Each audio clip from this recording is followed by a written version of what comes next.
ഓണത്തിന് പച്ചക്കറി കർഷകർക്ക് സർക്കാരിന്റെ കൈത്താങ്ങില്ല. പ്രതിഷേധവുമായി തിരുവനന്തപുരം ചെങ്കലിലെ കർഷക കൂട്ടായ്മ രംഗത്ത് വന്നിരിക്കുകയാണ്.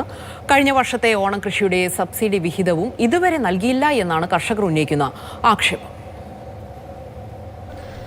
ഓണക്കാലത്ത് തിരുവനന്തപുരം ജില്ലയെ ജൈവ പച്ചക്കറികൾ കൊണ്ട് നിറയ്ക്കുന്ന ചെങ്കൽ, കീഴ്ക്കൊല്ല, ഏലായിലെ 6 ക്ലസ്റ്ററുകളിലെ കർഷകരാണ് പ്രതിഷേധവുമായി എത്തിയത്.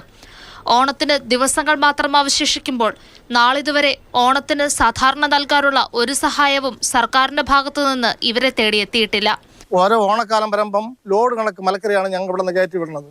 എക്സ്പോർട്ടിങ്ങിനും വലിയ സൂപ്പർ മാർക്കറ്റിലും ഇപ്പോൾ ഒരു സാധനം നമുക്ക് ഉൽപ്പാദിച്ചെടുക്കാൻ പറ്റുന്നില്ല. കാലാകാലങ്ങളിൽ സർക്കാർ തരേണ്ട കൃഷി ആനുകൂല്യങ്ങളൊന്നും കിട്ടുന്നില്ല. ഇൻഷുറൻസിൻ്റെ പൈസ ഒരുപാട് പൈസ കിട്ടാനുണ്ട്, അതും കിട്ടുന്നില്ല.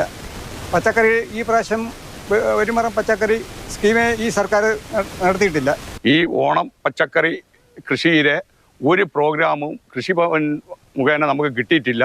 മുമ്പൊക്കെ ഇത് 2-2.5 മാസം മുന്നേ തന്നെ അവിടെ നിന്ന് നമുക്ക് കിട്ടുമായിരുന്നു. ഇതുവരെ തന്നെ കിട്ടിയിട്ടില്ല. 100-ലധികം കർഷകരുള്ള ചെങ്കലിൽ 2021 മുതലുള്ള കൃഷിനാശങ്ങളുടെ സഹായവും നൽകാത്തത് ഇവിടുത്തെ സാധാരണ കർഷകരെ വലയ്ക്കുകയാണ്. വാഴ ഒന്നിന് 100 രൂപ നിരക്കിൽ 10,000-കണക്കിന് വാഴകൾക്കും ഹെക്ടർ കണക്കിന് പച്ചക്കറി കൃഷിക്കുമാണ് നഷ്ടപരിഹാരം നൽകാതെ സർക്കാർ ഒളിച്ചു കളിക്കുന്നത്. മാത്രമല്ല 2023 മുതലുള്ള വിള ഇൻഷുറൻസ് മുടങ്ങിക്കിടക്കുകയാണ്. പ്രതിഷേധമായി 2021 മുതൽ ഞങ്ങൾക്ക് യാതൊരു പൈസയും കിട്ടുന്നില്ല. വിള ഇൻഷുറൻസ് 24-25 വർഷത്തെ വിള ഇൻഷുറൻസ് അത് കിട്ടുന്നില്ല. 2025 ഓണക്കാല പച്ചക്കറി കൃഷിക്ക് എന്ന് പറഞ്ഞൊരു സബ്സിഡി ഉണ്ട്. ഹെക്ടർ ഒന്നിന് 25,000 രൂപ ക്രമത്തിൽ. ഈ പൈസയ്ക്ക് അന്ന് അപേക്ഷ കൃഷിഭവനിൽ സ്വീകരിച്ചല്ലാതെ യാതൊരു പൈസയും നാളിതുവരെ നമുക്ക് കിട്ടിയില്ല. കർഷകരുടെ പരാതികൾക്ക് മറുപടി നൽകേണ്ടത് സർക്കാരാണെന്ന നിലപാടിലാണ് കൃഷിവകുപ്പിലെ ഉദ്യോഗസ്ഥർ.